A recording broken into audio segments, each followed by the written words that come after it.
Dua tanda telah tibanya kewajipan berpuasa bagi orang-orang yang telah memenuhi syarat wajib puasa.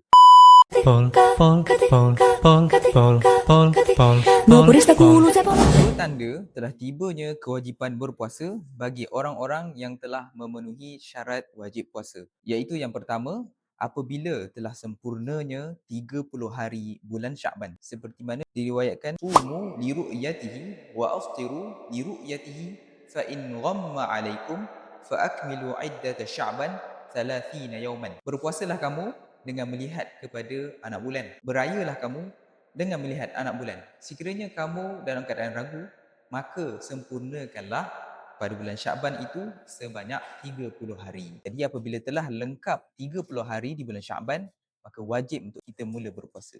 Baik, yang kedua iaitu melihat kepada anak bulan Ramadan. Jadi sepatutnya kita kena tengok anak bulan Ramadan untuk kita mulakan puasa di bulan Ramadan. Seperti mana disebutkan dalam Al-Quran, "Faman syahida minkumus syahra falyasum."